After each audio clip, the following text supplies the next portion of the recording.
Welcome to the Onyx Pathcast. I'm one of your hosts, Dixie Cochran, here with my co-host, Eddie Webb. Hello. And Matthew Dawkins. Hello. I just figured I had to at least do that part, right? Yeah. I had to at least do the, thing we always do. Yeah, cue the farty horns, as someone already said.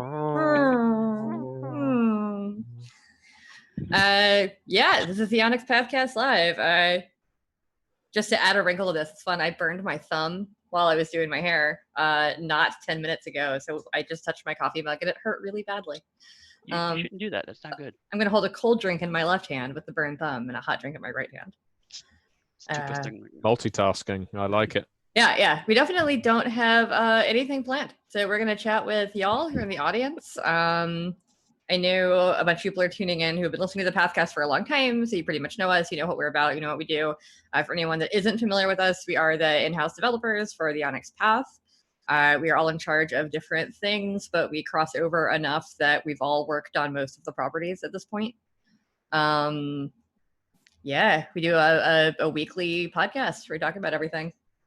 And now we're doing it on video. Relevant. Yeah. It's and sometimes this past week we had a plan to do something relevant and then it wasn't relevant for the first half hour. We were just talking. And I see Yodan has commented to say that they've been following us. In fact, he's been following us since episode 1, which I think means automatically he wins the raffle, the giveaway on this. No, not really. It's. I'm pretty sure that he already owns most of what we are raffling off. Who wouldn't benefit from 2 copies of the same PDF? Megan's already got a question. She asks, "Who's this Eddie Webb?" Just some guy, you know. Yep, Hoopy Frood. The thing that you are going to be able to see on this version and not on the audio only version is that there is a cat on my desk right now, literally right. Don't, honey. Hi, Wednesday. She's right under the camera. This about to see the cat launch himself at Dixie. Oh, here comes the tail. There's a tail. There we go. We've obviously been going along with this convention for the last day, and it's been pretty damn active on Twitch, on Discord, on YouTube. I should say, by the way, because we have been neglecting to do so, that if anyone watching this is interested in playing any games on Discord, then by all means go over to the Gehenna Gaming and Onyx Path Discords where drop-in games are taking place. If you want to run one, that's ideal because then you can go into the Looking for Groups sub-server and say, hey, I'd love to run a one-shot of this game or that, and people may well gravitate towards you. Lots of games going on in this weekend time frame, so please take advantage of that if you want to do some gaming. We do also have all of our streams going throughout the weekend, and we are raising money for 2 charities. We're doing the Badana Group, which we've talked about before. We've had them on the Pathcast. They use games as therapy and therapy as games. It's very, very cool. And then we're also raising money for the Thurgood Marshall College Fund, which it does scholarships for mostly HBICs. So it's a really awesome fund that will benefit some very bright people in the future. So please, if you haven't donated yet, donate to either of those. If everyone that watches every stream donates $1, we'll hit our goal in no time. Yep. Absolutely. I mean, the figure just keeps going up and up, which is, of course, fantastic. I don't think it's going to go down, but I would love it if we can hit at least 75% of our funding by the end of today. Maybe that's a tall order, but I would like to see that. So someone with a lot of money, donate $100, $200, do it now. No pressure, but I don't want to be disappointed in you. I'm just saying, I keep seeing people do gift subs to our Twitch and things like that, and that's awesome. But if the choice is between doing a gift sub or a sub to our Twitch right now and donating that $5 to the charity, please choose the charity. Yeah. This is not about us getting subscribers. Yeah, or do both. But the charity first. Both if you can. Like I said, the choice is between the $5 here and $5 there. Please throw it out there. So what have you two been up to so far in this con? Oh, God. I feel like I've done so much. We did the opening ceremonies, of course, last night. Yep. All of us. That was fun. And then I played Exalted Essence. Oh, wait. And then we had a developer panel about how a game gets developed. And, of course, we got bogged down talking about process because Eddie and I, Eddie especially. But I like... Eddie likes talking about process in general. I like throwing in just, minutia and just being also, this one tiny thing that bothers me. And that's, it's kind of how the Pathcast goes, really. Yep.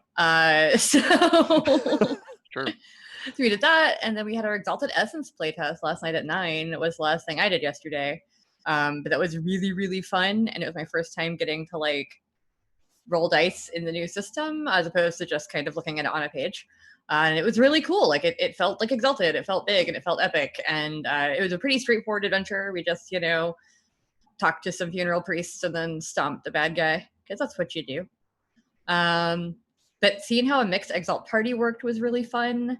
Getting to showcase a few different rules between like some of the combat and some of the like smaller Exalted. Like I changed somebody's fate because I was playing a sidereal. Yeah, so that's fun.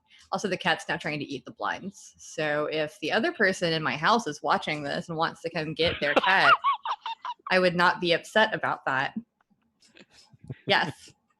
Roommate, I need you to look at Twitch to let me to understand. I need you to go get the cats. That's Yeah, because she's trying to eat the blind cord, and that's not good.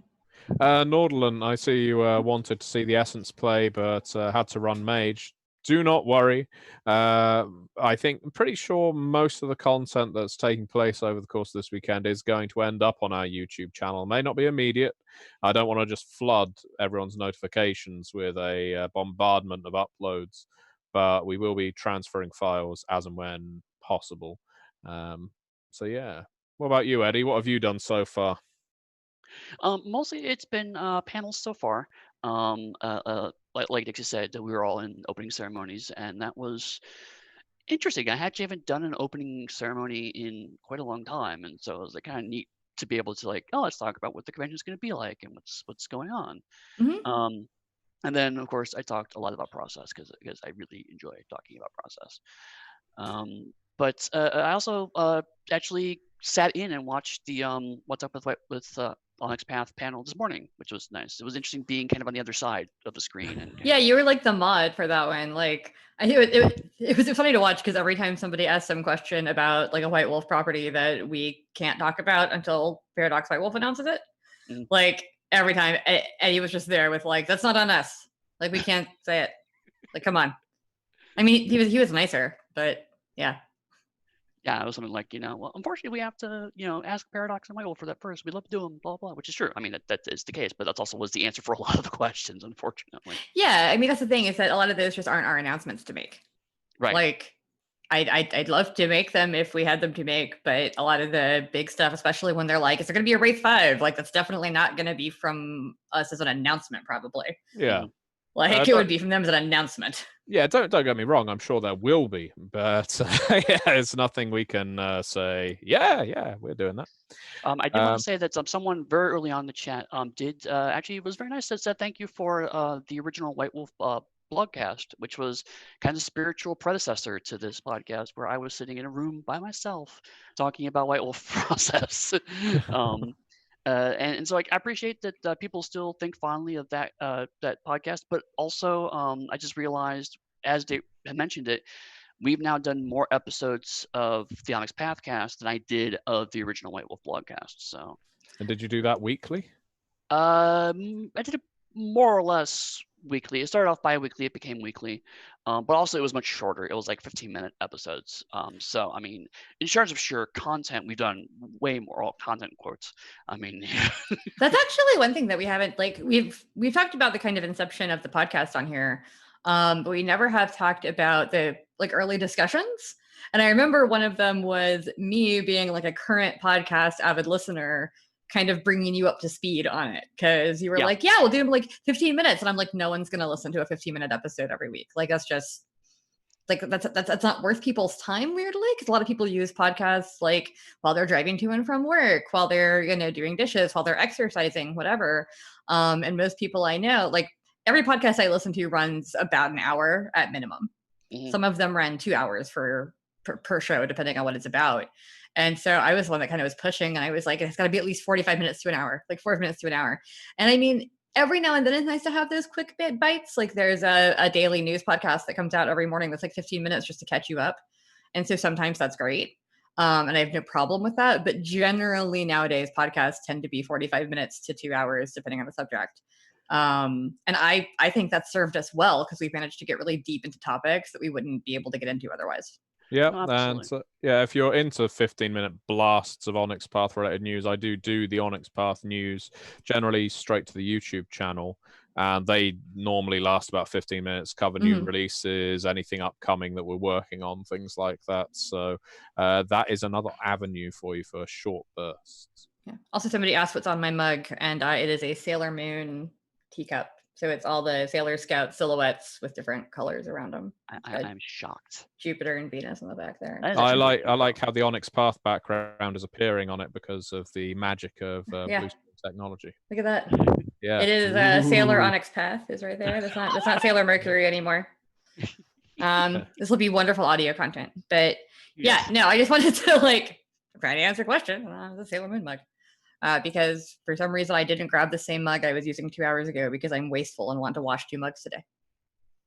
How dare you? How dare you, Dixie? So I come here directly from the Running Your Best RPG panel. That was fun. I watched that while I was eating and stuff. Oh, lovely. That was a lot of fun. And that was a panel that I was on with Latia Jaquez, Eloy Lasanta, Justin Achille. And it was some lovely differing views on various subjects like how to run your best horror game, pacing, running games for children, setting mood, ambience, and the like in games. Some things I will even steal for tonight's V5 game. It will be tonight for me anyway when I'm running it. That was great fun, and it's always lovely to chat with Justin. I don't get to talk to him very often at all. We kind of I started working for Onyx Path around the time Justin stopped really contributing to most tabletop RPGs, I guess. I have since had the opportunity to hire him. He worked on Solemn Veil for me for Dirty Vortex, Mark Kelly's company, a frequent artist of ours. But it's we've been kind of like ships that pass in the night. But always very insightful. Actually, Matthew, since we have you here, Elsa Zion was asking if we can get the news YouTube thing as a podcast as well. I only have so much time, damn it. Yes, maybe. Right now, there's so much, and I know we commented on this a little with yesterday's Pathcast. Managing time and commitments and work and everything like that is more of a struggle right now than you might otherwise think. Thank you for the +1 modifier. Than you might otherwise think it would be, because I think a lot of people went into the lockdown or isolation situation thinking, okay, I'm going to have a lot more time on my hands. And for most people, I think, that I've spoken to, so speaking anecdotally, I don't think that has turned out to be the case. And especially for us, just discussions between us, what we discussed on yesterday's Pathcast. So for people listening to this, maybe last week's Pathcast, I don't know when we're putting this one on Podbean. Podcast from June 12th, 2020. Yes, that's the best way to do it. That is the most specific dating we have ever done. In fact, we sometimes say today, or yesterday, but anyway, so that's a very long answer to a short question. I would love to do the Onyx Path news as a podcast as well. But really, it's just about finding time, getting into the right mind, the sort of right mindset to sit down, do a recording, possibly edit it, probably not, and get it uploaded. It can take a bit of time and different energies than developing, writing, editing, whatever the task at hand happens to be, or just going through emails. Right. It's an odd time we're living in and working in right now. And also, I mean, I think to a larger point, a lot of what we've been doing, particularly in the past couple of years, has been trying things out. And so, we're when we're doing these things, it's like, let's try this and see how it works. Try that and see how it works. And that's something that we're constantly adjusting and reassessing. And sometimes a thing we try to work out, a couple people really like, but it's just not getting a bunch of traction, so we end up just not doing it. Other things you try out and it works really, really well, and then it's like, oh, okay, now we need to just focus that. I know when we first started talking about the Pathcast, we had a pretty rigid structure. It's like we're going to talk about a topic this week, and then we're going to interview somebody, and that's going to be the cadence and the structure. And over time, that's evolved and changed, and now we've done it's in a different place and doing different things, which I think is natural for anything that's been going on for 2 years now. We've already had a lot of people who are very excited, who are like, "Hey, is this Onyx Path convention going to be going next year?" And the answer is, we need to see how this one kind of pans out and how this works. I mean, so far it looks great, but there's also once it's all done, we need to look at the metrics, look at how everything done, what things we could do differently. Is it something in our wheelhouse? Because to be perfectly blunt, I know it's been said before, but it's worth saying again, we couldn't have done this if it wasn't for Gahanna Gaming. We would not be doing this right now if it wasn't for them just a Herculean effort to come in and help us try to put this all on. So that's something else that we need to think about. It's like, are they able to work with us again next year? And so on and so forth. Lots of factors to think about. Yeah, because even with our huge, like, we have a big stable of freelancers, but getting everybody on the same page as far as like GMing or running panels or what have you would have been a lot. Whereas Gahanna has a previously put together convention structure of people, and so they were kind of able to do a lot of the game running and stuff that we're not doing live, or that they're doing over on their channel while we do some of the panels. But they made some of the videos and graphics and stuff. We had Meredith Gerber work on some of that too.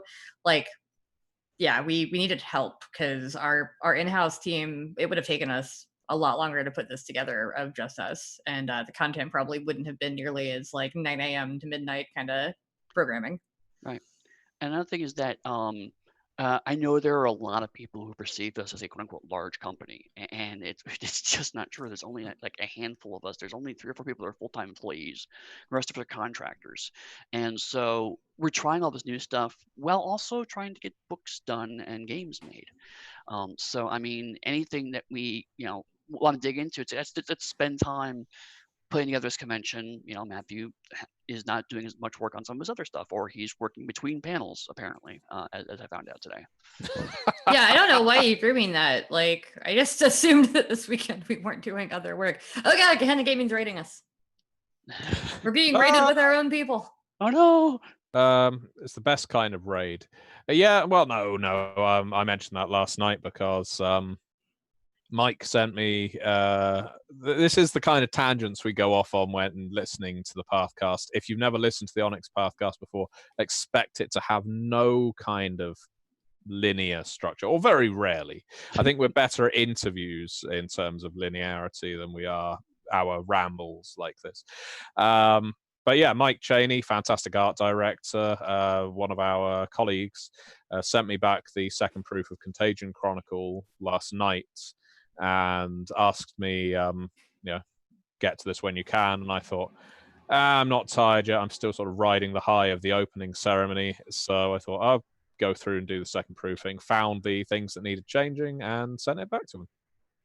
So that was that. And that's fair. But I mean, like I said, because we're actually a really small company, in a lot of ways, it still means that when we try new stuff, it's taking bandwidth and time, and also when you're trying something new, it takes twice as long, 3 times as long to make.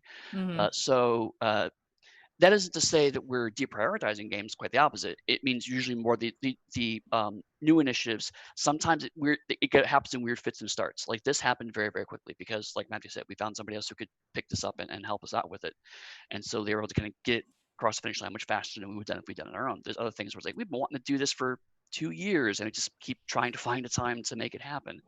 And sometimes Rich is in a position where he could bring somebody new in, or we can hire a new contractor and they can start to take that to another stage. So that's why we always say things happening. They're really cool. Some of them have been in the works for a long time. Some of them are very, very short. And it's not that we love or hate certain things and why they do or don't get attention. It's just we only have so many hours in a day. And with the current pandemic, like Matthew said, it's harder and harder to actually get that time sometimes scraped together. Right. Yeah, exactly. Someone asked, is Mike Cheney going to be in a panel at some point, or a guest for one of your interviews? He's definitely going to be on an art panel later on in this convention. Tomorrow, yeah. Yeah, on Sunday. As for interviews, we've talked about it internally. We're certainly not adverse to having Mike on board, but last time we chatted with him a couple of years ago, he was kind of like, not really interested in it. So Cheney is wonderful as a person and at what he does, but he's not really a people person. Like, I think Cheney's least favorite part of conventions is the convention. Mhm. Like, when he would have to go to conventions, he was like pretty excited about going to eat food with us and hang out and stuff, but Right. and like maybe go find some new artists to look at. But mostly Cheney wants to sit in his house with his dogs and paint miniatures. Right. And I that's can- great. Yeah, I can completely. Yeah, valid. That's a valid lifestyle. I have no problem with it. It's just one of those things where it's like, if he wants to come on, sure, but if he doesn't, we're not going to make him. I think that's been like one of our things for the podcast for a long time is that if you don't hear from certain developers, like, we're not going to force anybody to be on it. No. And not everybody has time, and not everybody wants to be on a podcast, and not everybody wants to sit there and talk about themselves for an hour. And like, I'm not gonna be like, oh, you have to be on extra one of our developers if you really don't want to. Like, that's just consent culture. Like, I'm gonna force anyone to be on our show. Yeah. So yeah, like, we're happy to have it be on. And any writers and developers watching this, if you want to come on to the show, don't feel that you need to wait for us to approach you. There's no shame at all in saying, hey, I'd love to come on and talk about this game. Mhm. or this process, or whatever you happen to want to talk about. Believe me, we sometimes have meetings or we trail off after a Pathcast and think, okay, what's next week's episode going to be about? And if there's people volunteering ideas or themselves as guests, we we are more than happy to receive them, schedule permitting. But of course, conversely, you may say, I want to do this, and we'll say, well, we just had someone talking about that 2 weeks ago, but we'll get in touch with you in a month or two. Yeah. So in other words, never feel shy about reaching out. Mm-hmm. Yeah, I mean, like, sometimes we have to talk to people. Like, we always have to make it a discussion with the three of us. So if there's somebody that's only written on like maybe one book, and they don't want to talk about like a big subject that we can get a whole lot out of, they just want to talk about like a small supplement, we might not do that. Or we might do it as like a short interview sometime that we can put into a longer episode. We've done a little bit of that with like convention recordings, where we've recorded like 15 minutes with, Jacob Burgess or whoever. And then, or I think Crystal Mazer did like a short one with one time. Yep. And then just like thrown it into a longer episode. But we haven't done that too much yet with our at-home recordings. We may want to look into that. Is like getting a bunch of writers to talk about, stuff for 15-20 minutes each that doesn't take up the whole hour and a half slot. Right. Or we can always just ramble on for a half-hour intro and outro like we often do. Yep. About horns, Resident Evil music. What would you say, looking back across over 100 episodes, have been our most commonly recurring themes? So farty horns aside, because that's only really the last 5 episodes. What else? Obligatory wrestling reference was a really old inside joke we did for a while that we that died on the vine, as it were. It did go for a while before we finally said, you know what, we're done with this. Yeah, about 18, 19 episodes maybe. It was pretty long. It'll happen sometimes. Like every now and then, even like I'll like use a term and be like, wrestling reference. But it's definitely kind of a callback at this point more than it is a running joke. Yeah, it's not worth forcing it into an episode just so it's not a wrestling podcast after all. I think the other kind of long-term reference that we use intermittently is your propensity for going into the sea. Yes, but I do that in real life as well. I don't mean I just walk into the sea in real life. I just think it's like right now. I'm just like, I'm gonna leave this podcast. Yeah, right now I am ankle deep in water. I think there's a flood. I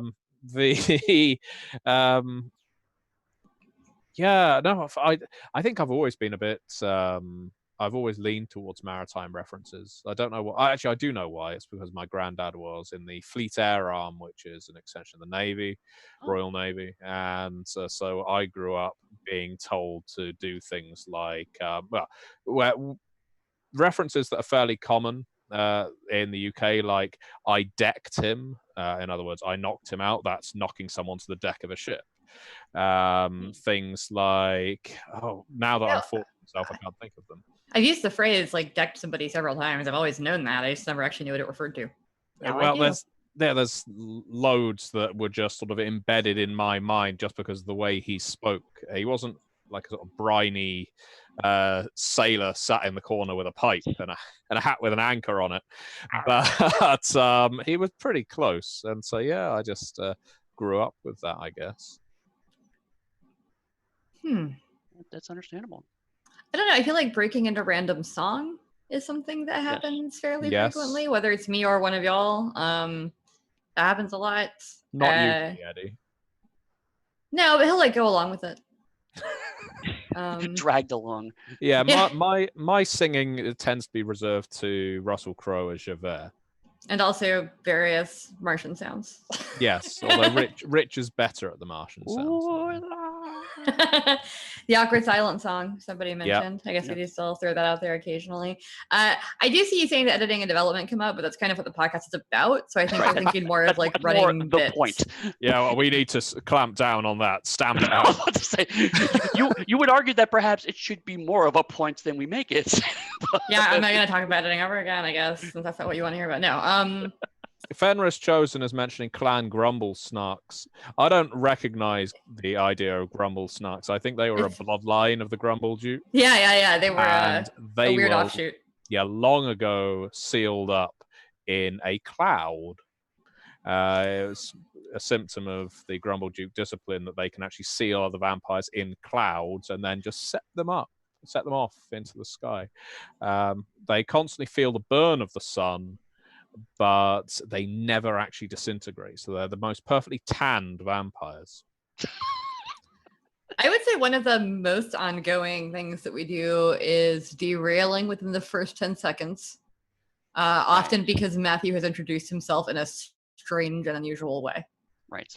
Where like, one of us will try to be like, normal, like, welcome to the Onyx Pathcast, I'm your host, here, and then like, Matthew Dawkins would be like a pause, and then just like, hello. And I'm like, what just happened?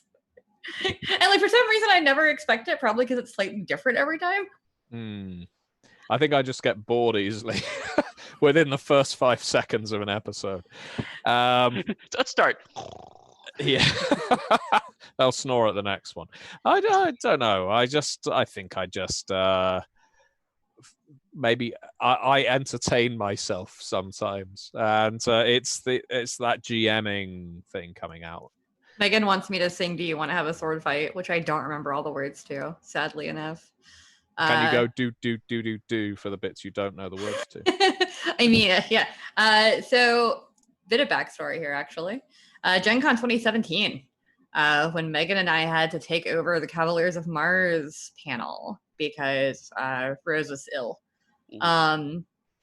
We were cramming for the Cavaliers of Mars panel in the bar the night before. Like, I pulled out my laptop, I was reading through the manuscript because I hadn't looked at it in like a year or two at that point.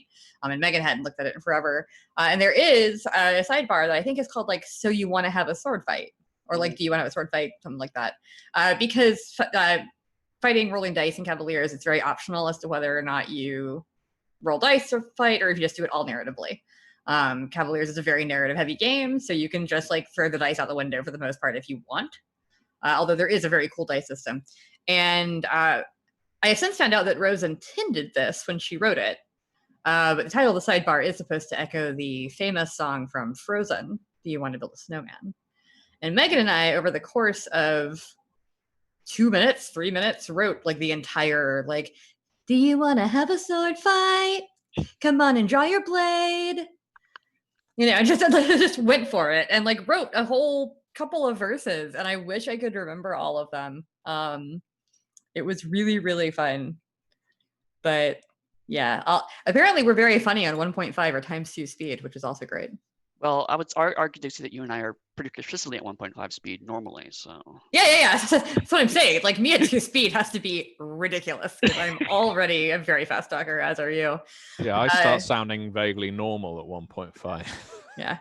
Dominic also said that we should have, just for funsies, an episode about show tunes or musicals or something, because it does come up all the time.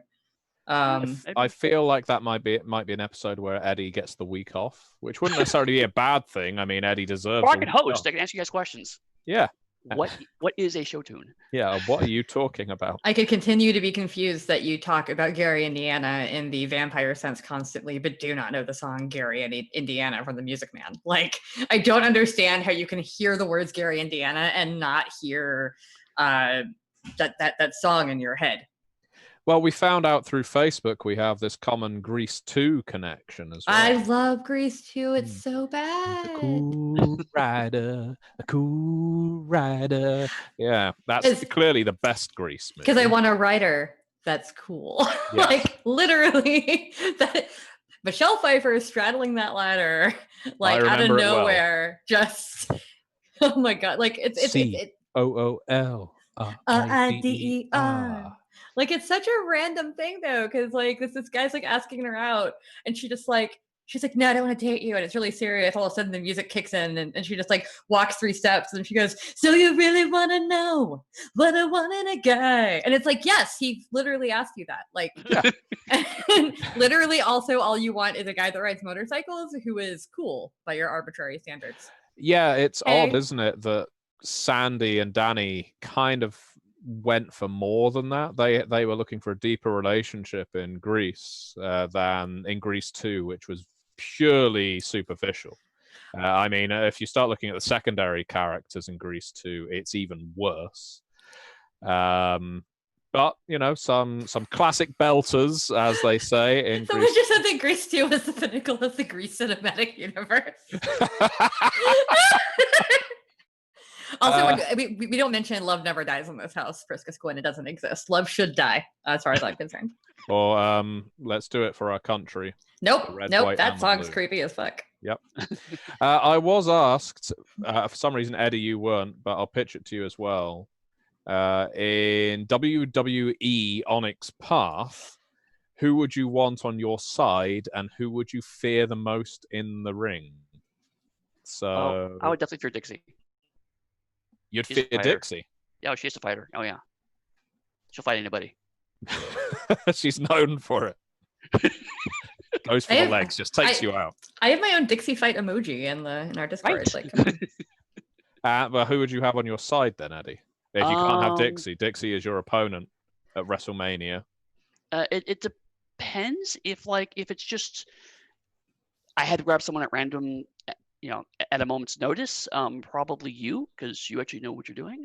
But if I had time to build up something, it would be Lisa, because Lisa Thomas, when she's angry, is genuinely terrifying. Could do a sort of $1 Million Man Ted DiBiase gimmick with Lisa, because she controls the finances. Right, exactly. So yeah, she could be going and throwing dollars at people or taking their money away and saying, "You might want to fight, but you ain't getting paid unless you lose to my fighter Eddie Webb." That kind of thing. Someone just suggested They Came From Stage Left as the next They Came From book, and I am all for it. Yeah, I think we'll do a musical one next. I'd go for Mike Chaney. Honestly, I would be his manager from I'd be a sort of Weasley manager, sort of jumping up and down, clapping him on the back. Yeah, look at my fighter, Mike Chaney, who's just this gruff ogre who just smashes people and walks off again. Nice. How about you, Dixie? I'd be part of a tag team with I got 3 people on a team, right? Yeah. You could get. Who do I want on my team? Rule. Okay, so I'm gonna have Danielle Lozon. Because I think she could fight people. And let's go with Megan Fitzgerald. I think that the team of say, Danielle, Megan, and myself could do really well. Conversely, Monica Specca, we could do like a tall and short thing. There you go. You have like a whole gimmick where she's like a foot taller than me, because she literally is about a foot taller than me. That could be fun. Yeah, could be good. Good stuff. Would you have matching outfits, or would you go for sort of opposites attract kind of thing? I think we'd have outfits that like were thematically tied, but weren't matching. They're not like matching. But so like some color, maybe some color connections and some elements. Color, maybe like some accessories. We could have like some cool like bracers or something, cool boots. Yeah. Probably all of us have like big stompy boots. Of course, yeah. I think I'm going to have to put Mike in a sort of Demolition Road Warriors spiky studded leather. I'm sure he won't mind. He's wearing it right now. Actually, you don't realize it. But... Yeah. So moving on. Yeah, so as we're sitting here talking, definitely feel free to put questions in the comments. Ideally, it would be nice if you preface with a question in all caps. It's a little easier to see that way. Yeah. Megan did remind us a little bit earlier when we were talking about other stuff that I forgot that all the verses to Say You Want to Have a Sword Fight ended with "Okay, die," which makes it way better. It was really yeah, that is an important piece of information. So that's so again, for those of you who've never listened to the Pathcast before, this is kind of how it goes, really. We'll talk a lot about Onyx Path stuff, and then we'll talk about whatever kind of comes to mind. And that's something that I know a couple of people have commented on to the effect of like, I wish you guys would talk more about the games or whatever. And that's something that we do try to make time to talk about those games. But also, one of the things that has been nice is that Rich gives us a really kind of a long lead, as it were, on this. We don't really get much of a direction. We do try to occasionally, we'll talk as a company every Monday, and then sometimes someone comes and say, oh yeah, we'll mention it in the podcast, or we'll try to find a place up it in. So like if they have ideas, we definitely take them on board. But I mean, we definitely try to make this something more about three colleagues and them trying to chart their way through this sometimes ludicrous industry. Someone asked favorite Fire Emblem character and why is it Edelgard, and that's incorrect. The best Fire Emblem characters are definitely Hubert or Dedue, my two boys. No. Because you can't subdue Dedue. You can't subdue Dedue. And Eddie, I know you have a different answer. Well, it is Edelgard. I mean, so. Well, that's incorrect. My answer is Grumble Duke. It's an unlockable character. It's only in his mind. I haven't played Fire Emblem, so but I hear it's very good. That's the thing you're supposed to say, isn't it, when you're at dinner parties? Oh, I don't know anything about that. That's very interesting. So somebody else asked, what would you each like to see in the C20 universe? Then Changeling 20. I like it as is. I don't know what I would add or take away from it. Changeling was never Changeling. The Dreaming was never my number one jam, and I always did love the Slua and the She and all as they were presented. So. Well, it's one of the things that. Oh, go ahead. Sorry, you go ahead, Eddie. Okay, I was just gonna say is like one of the things that I think the 20th anniversary books in general do really well is that there's so much inside of each of them that I find that we did this on V20 and World 20. Sometimes it's like, what do we say next? Because we covered so much in that core book. Yeah. Eventually, we do find room for supplements, whatnot. But I mean, the goal is that once we have a few books out, that should ideally be a relatively complete experience. So the 20th, I mean, the other game lines, there's different design decisions made, but for the 20th anniversary books in particular, really is, it's like, let's try to get as much and as interesting, cool stuff into the core book and maybe a couple supplements as we possibly can. So I feel like, honestly, we did a lot with C20. Yeah, it's a really good core book, honestly, the C21, and I say that with a certain amount of ego because I worked on it. And I do think, though, without opening a door again to Contagion Chronicles levels of work, which took up a fair amount of attention, the thing that I would really love to see more of is Changeling interacting with other World of Darkness games. It's interesting because Werewolf and Vampire, while they don't work together, they often appear in each other's games. Wraith and Vampire has that natural culmination, especially when you're starting to look at Giovanni or Hecata and Wraith. And you could say the same thing for Mages and Tremere. While the Changelings have some, I would say, forced connections with Ravnos, Malkavians, or Kiasi, depending on the edition you're looking at or the sect you're playing as. I think it would be really interesting to play in a Changeling Chronicle or see a Changeling book that really goes into Changelings and vampires and them working together, because there isn't an automatic reason why the two of them should conflict beyond the fact that vampires are blood-sucking parasites and tend to harm people around them. But changelings harm people around them in their own way. It's part of being in the world of darkness, I guess. Absolutely. But yeah, I would like to see something like that. So there you go, people. Storytellers Vault time. Someone do the most work you've ever done on a Storyteller's Vault project. Yes, I want to see Kia Seed being made into a full clan. God, no. So how do you say Kia Seed, you two? Do you say Kia Seed, Kaya Seed, Kaya Sheed? I've always said Kia Seed, How do I say Kiasid? which now that I say it just sounds like chia seeds, and that's not nearly as scary as it was until I thought about chia seeds. Unless you choke on a chia seed, then it becomes very scary. And Eddie, you say Chiacid. Kiasid. Kiacid? Oh, that's interesting. That's how someone else just said they saw it, Kiacid. And there's, see, I thought the SYD at the end was a sort of sheed thing, you know? Like, Probably. like a sort of Sithy thing. Honestly, I've probably said that word fewer than 10 times in my entire life. So and now you've said it about 3. Yeah. Like I honestly haven't put much thought into that one. It is the most, to my mind, most commonly misspelled bloodline name in Vampire the Masquerade. Oddly. Bloodline, yes. But not because Misi is still way up there. Yeah. It's still up there for the clan. Misi, Zimisi. Yeah. Every time I have to type that, I have to look it up on the wiki. I'm like, how do you spell that word? I mean, I've added it to my dictionary for like editing purposes.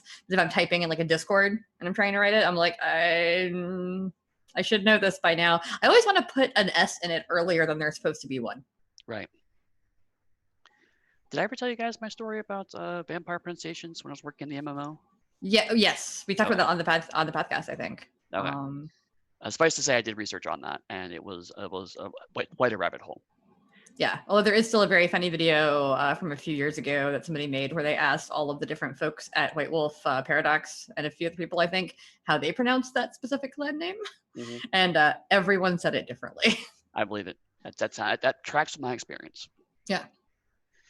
We'll say, as we've only got about 10 minutes left, I think, by all means, people watching, listening on onyxpath.com, we have got our links to our charities. Please do check them out because we would love to see that funding go up. And also, don't miss out on the fact that we've got a lot of discounts on RPGs as well, both in hard copy and PDF. You can look at all of those on onyxpathcon.com. And yeah, so people listening to this later on don't know that all of that's going to be available. But you never know. I don't know how long these things are supposed to last. You can always donate to charity. So if you're listening to this in a week or 2 weeks' time, donate to charity because I'm asking you to. Right, is all it takes? One. Yep. Just pick one. Someone might think, he's right. I could, and I would. We're getting Transformers questions now. Oh. Do you want to open this genie bottle? Do you want? Someone did ask what the power stat for Transformers would be. Energon, obviously. Yes, I definitely knew that. I mean, obviously everyone knows that, and by everyone I mean nobody probably but me knows that. Although there was a fan game of Transformers Beast Wars that came out like the late 90s or 2000s that was using the storyteller system. So it was interesting. It was definitely interesting. There have been some really interesting storyteller system fan works over the years. Some better than others. Like some actually pretty good ones. The Gargoyles game always comes to mind. Oh, the one that for the cartoon series? Yeah. Yeah. It's actually pretty good. Some of the fucking things that the auto moderator catches in the chat are super weird. Yeah. We've let's think. So Fenris has said, "I want a Sandy Peterson history of fan-made RPGs." Well, I don't think Sandy Peterson's going to work for us to make that, but we could. You never know. There have been a lot, as Dixie said. Yeah, lots of storyteller system fan games. Highlander is the famous one, was hosted on the BJ Zanzibar. That's the old Zanzibar's World of Darkness, yes. Yeah, ye olde World of Darkness fan website. But there's been lots of fan games since then. It's an interesting thing because as full-time creators of these things, we don't tend to wade into that, even when they're good, reputedly good, because there's the possibility, and this goes for even submissions. If submissions are sent to us without an NDA, we won't read them. Because there is the slight possibility, well, there's a lot of reasons, but one of them is there's a slight possibility that we could read it, do nothing with it, because maybe it's not what we're looking for at the time, or it wasn't written in the way we want, or what have you. And then a year or two later, we might use some of those ideas. Now, we're always going to take inspiration from places, things we watch, things we read, but there's the very real risk of being accused of plagiarism if you read, is it Genius, for instance? I think Genius of Transgression. Yeah. I've never read it. I hear it's good, but if I read it, let's say I want to do a new World of Darkness game or a new Chronicles of Darkness game, maybe there's some ideas in that game, I can't use them anymore, because I've read it, and that would be plagiarism. Yeah, people actually, every time, like, this actually just happened, and like, I'm not mad about it, but this just happened after our last panel this morning, where somebody asked, what games do y'all want to make? And I'm always like, magical girl power type game, like influenced by, you know, Buffy and Sailor Moon and Xena and She-Ra Princess of Power, like all mashed into one awesome game that centers women in power. And everybody always is like, oh, have you read Princess the Hopeful, or have you read this magical girl like fan splat? And I'm like, well, first of all, we don't even own storytelling. So like, if I'm gonna do it, I'm probably not gonna do like a Chronicles fan splat or a like Chronicles game, because that wouldn't make sense.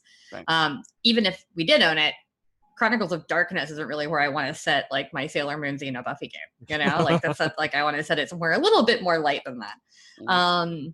And then two, I don't want to read it and be like, that's a great idea, and then accidentally steal it, because it's so easy to read something and then 2 years later think it's your own idea.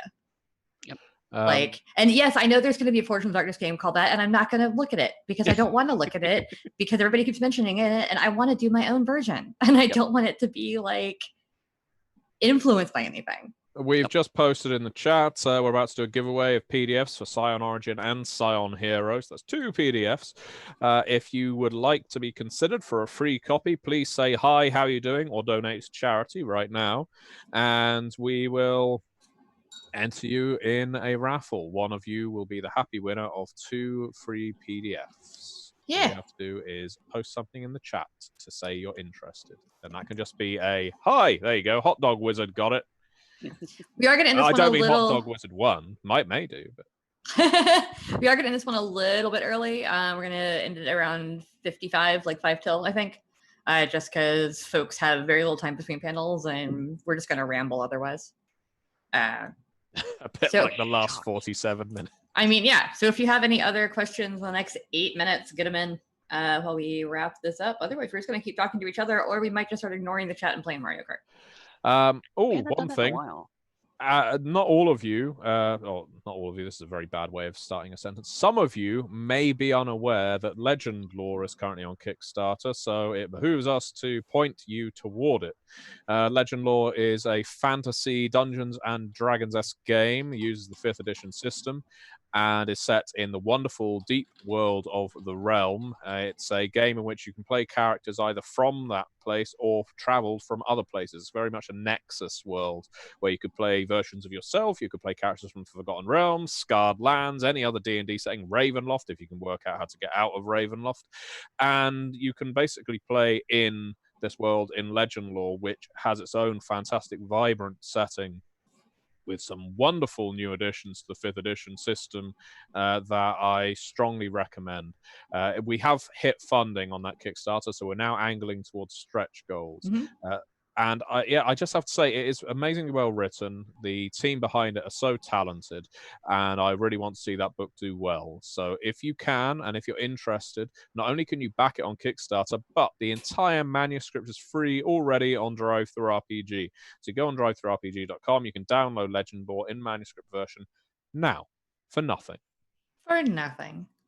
It's really awesome. As I've read it before, it is like an isekai style game where you're dropped into the realm. Although it is confusing that it's the realm because we have the realm and Exalted, and every time someone mentions the realm, I'm like, wait, what, where? Because I think you'd rather go to the Legend Lore of the Realm than the Land of the Scarlet Empress, but you know. Probably, yeah. Generally. But yeah, it's super cool. I love that you can play yourself. I love that you can play yourself no matter who yourself is right now.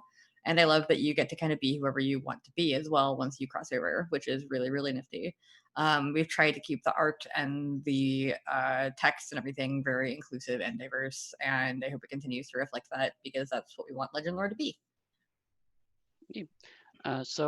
Karen HJ has asked, and actually asked at a previous panel as well, favorite strains from Dystopia Rising Evolution. And I'll have to say that mine definitely is the Townies. Because nothing else, that art is really, really cool. You have the book. I can't answer without the book. I just start flipping pages until you find one you like. I have to find a list so I remember. Well, no, there's like a bunch of them. Like there's like 24. There's 24 of them, yeah. I'm putting lineage. I mean, because like I like both the Yorkers and the Baywalkers. I like the dynamic the Yorkers and Baywalkers have with each other. The fact that basically just being in the same room can send each of them off. I just find that particularly interesting. So yeah, I personally enjoy the Townies.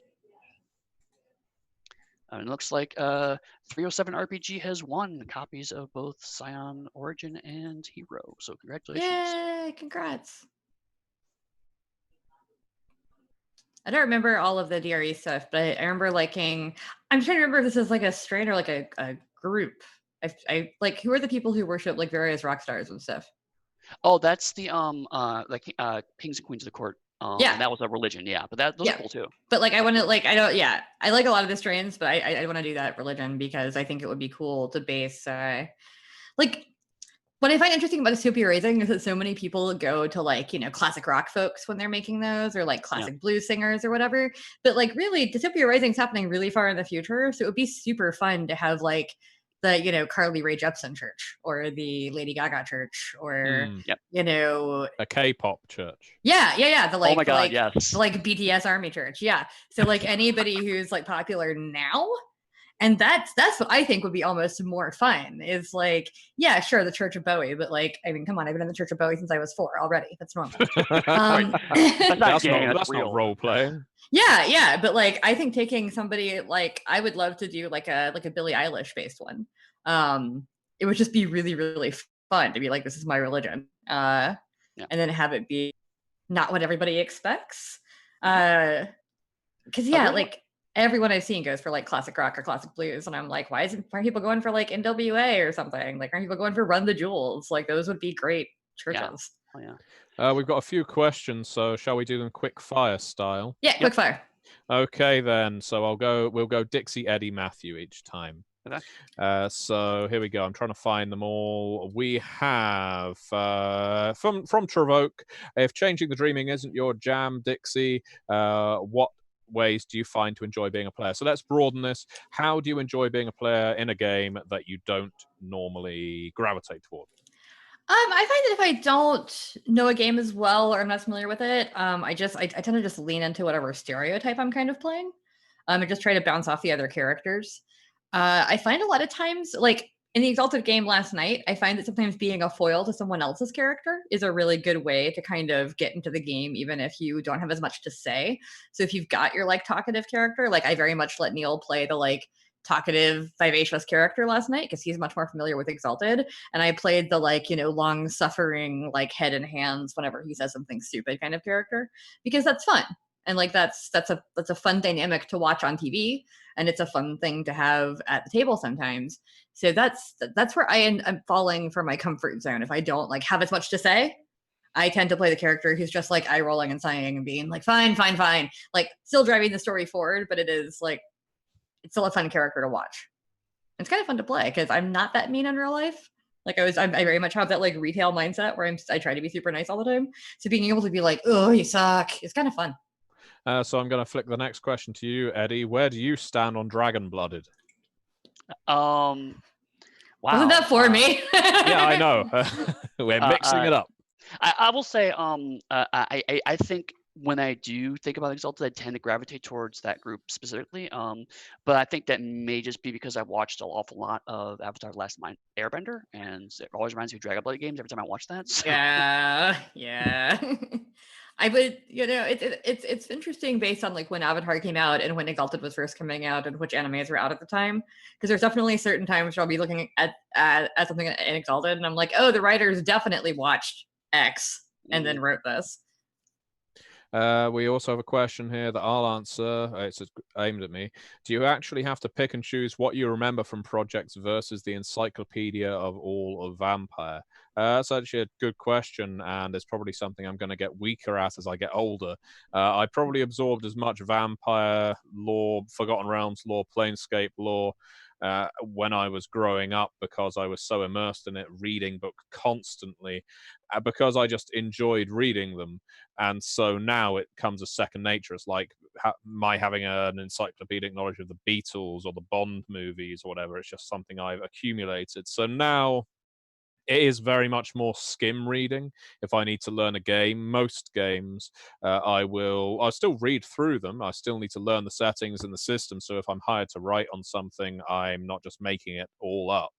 But yeah, I think it's more likely that I will, within the next few months, start to forget the finer details because I will have moved on to something else. But the vampire knowledge will never go away. Yeah. With that said, we are at time. I'm not going to do all the socials and everything because I'm assuming if we put this up as an actual podcast, we'll be recording an intro and outro.